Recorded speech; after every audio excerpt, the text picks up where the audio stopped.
Congress party को कम से कम 150 seat दिलवानी है। अगर 150 सीटों से कम आई तो बीजेपी फिर से सरकार को, एमएलए को खरीदने की कोशिश करेगी। इसीलिए कांग्रेस पार्टी को अब 150 सीटों से जिताइए और बीजेपी को सबक सिखाइए। नमस्कार, स्वागत है आपका। सौगंध टीवी देख रहे हैं आप और मैं हूं आपके साथ लता। हिमाचल की हार के बाद बीजेपी को दक्षिण में यानी कि कर्नाटक विधानसभा में एक तरफा हार देखने को मिली। मुद्दे चुनाव में कई रहे, पहले भ्रष्टाचार, महंगाई, हनुमान यानी कि बजरंग बली और फिर द केरला स्टोरी। हालांकि बात यहीं तक रुकती तो भी ठीक था, लेकिन गाली पर सियासत बीजेपी के गले की फांस बनती चली गई और वही कांग्रेस ने इन सभी मुद्दों को जमकर भुनाया और कर्नाटक में कमल को खिलने से पहले ही प्रियंका गांधी और राहुल गांधी की दमदार भाषण शैली ने बीजेपी को सत्ता से बाहर का रास्ता दिखा दिया। तो ऐसे में चलिए कारणों पर चर्चा करते हैं और विस्तार से आपको समझाते हैं कि बीजेपी के हार के कारण और कांग्रेस की जीत के मंत्र इस चुनाव में क्या रहे। तो चलिए, अगर बीजेपी के हार के कारणों की बात करें तो सबसे नंबर 1 पर जो सबसे बड़ा कारण कर्नाटक में रहा, बोम्मई सरकार के खिलाफ भ्रष्टाचार के मामले सबने देखे और ये साफ तौर पर बीजेपी के लिए काफी नुकसानदायक रहा। इसके अलावा कॉन्ट्रैक्टर एसोसिएशन का मंत्रियों के खिलाफ मोर्चा खोलना, मंत्री ईश्वरप्पा का इस्तीफा, ये दरअसल बड़ा कारण रहा। इसके अलावा येदियुरप्पा को हटाकर बोम्मई को लाना काम नहीं आया। इसके अलावा येदियुरप्पा और शेट्टार जैसे नेताओं का चुनाव से बाहर रहना दरअसल बीजेपी की हार का बड़ा कारण बना। इसके अलावा अगर बात की जाए बजरंग बली की, तो बजरंग बली, केरला स्टोरी और जहरीला सांप जैसे मुद्दों का काम जो है वो बीजेपी इन मुद्दों को नहीं भुना पाई, ये दरअसल बड़ा कारण रहा। और इसके अलावा खास वजह 1985 से सरकारों के लगातार बदलने का जो रिकॉर्ड बदस्तूर बरकरार है, ये दरअसल कहीं ना कहीं इफेक्ट किया। इसके अलावा अगर बात की जाए तो युवाओं पर भरोसा, वरिष्ठ नेताओं की अनदेखी काम नहीं आई। इसके अलावा नंदिनी बनाम अमूल का मुद्दा बीजेपी के खिलाफ गया। तो तमाम ये मुद्दे जिसकी वजह से साफ तौर पर बीजेपी ने कर्नाटक में हार का सामना किया और ऐसे में कर्नाटक में बीजेपी की हार और कांग्रेस की जीत को जनता कैसे ले रही है, ये आपको दिखाते हैं और सीधे चलते हैं हमारी संवाददाता आशा के पास। जश्न का माहौल, लोग जो हैं वो नाच रहे हैं, झूम रहे हैं, कहीं ना कहीं क्या कहेंगे इस शानदार जीत?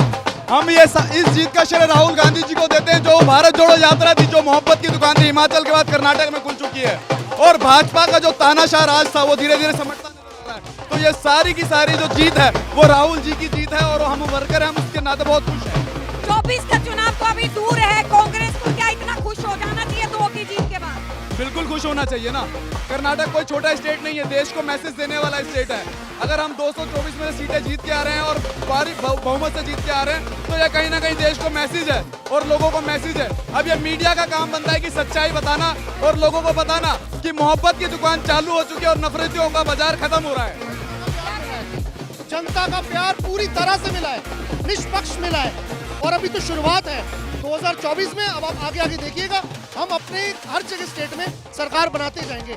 ये राहुल जी की मेहनत है, खड़गे जी के नेतृत्व में खड़गे जी की मेहनत है, प्रियंका गांधी जी की मेहनत है, हमारे कार्यकर्ताओं और हमारे सीनियर लीडर्स की मेहनत है। ये जो रंग आ रहा है, दिख रहा है और हमेशा दिखेगा। तो क्या लगता है अब बजरंग बली जो है वो सिर्फ कांग्रेस के हो गए? पहले तो बीजेपी उसके ठेकेदार बनी। ऐसा नहीं है जी, कांग्रेस एक डिसिप्लिन पार्टी है, हर किसी को मौका देती है। जो गलत है, गलत नीतियां हैं, उसके खिलाफ हमेशा आवाज उठाते हैं और उठाते रहे हैं और जो सही नीति है उसके लिए निरंतर प्रयास करते हैं कि आपके सामने कर्नाटक का निष्पक्ष लोगों का प्यार हमें मिला है। क्या कह रहे हैं आप?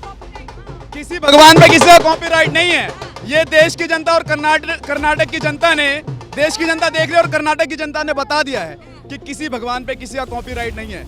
बजरंग दल एक दल है और उसको आप बजरंग बली से तुलना। प्रधानमंत्री मोदी ने तो अपने भाषण में ये बात बोली कि कांग्रेस जो है हनुमान को कैद कर रही है। कैसे कैद कर लिया हमने, ये बताइए। बोलो कि आप एक दल की तुलना बजरंग बली से कर रहे हो, आपसे ज्यादा कोई थोड़ी राजनीतिक में गिर सकता है और इससे छोटी राजनीति कोई नहीं कर सकता। एक प्रधानमंत्री अपनी सभाओं में जाके भगवान के नारे लगा के वोट मांग रहे हैं, ये शोभा देता है एक प्रदेश के प्रधानमंत्री को। जो आप प्रचार में जा रहे हैं वो ठीक है, लेकिन एक भगवान का नाम लेकर आप अपना कॉपीराइट बताकर वोट मांग रहे हैं। ये कर्नाटक की जनता पढ़ी लिखी जनता है, वो सब समझ रहे हैं। हिमाचल की जनता भी पढ़ी लिखी थी, देखो उन्होंने भी समझा। अब धीरे धीरे सभी जगह पे लोग समझ रहे हैं महंगाई मुद्दा है। अब ये भगवान का कॉपीराइट वाला मुद्दा नहीं रहा है, महंगाई मुद्दा है, विकास मुद्दा है, बेरोजगारी मुद्दा है, महिला सुरक्षा मुद्दा है। और कांग्रेस ने इन मुद्दों पे काम किया और इस पे चुनाव लड़ी है, जिसपे कि हम लोग अपने पूरे वादे भी करने वाले कर्नाटक में। 24 में क्या देखने को मिलेगा कांग्रेस? बजरंग बली जो है कांग्रेस कार्यकर्ताओं के दिल में है और बीजेपी बजरंग बली को बजरंग दल में डाल दी। ये डिफरेंस है कांग्रेस और बीजेपी में।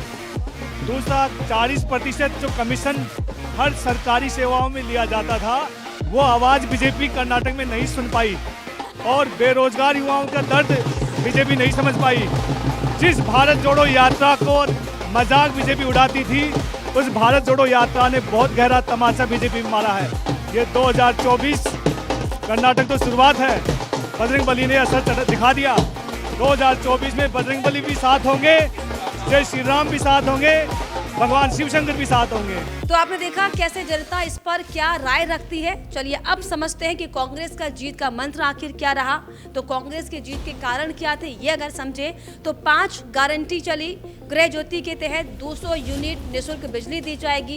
गृह लक्ष्मी में परिवार के मुखिया को 2000 रुपए और अन्य भाग्य में 10 किलोग्राम अनाज देने का वादा किया गया था।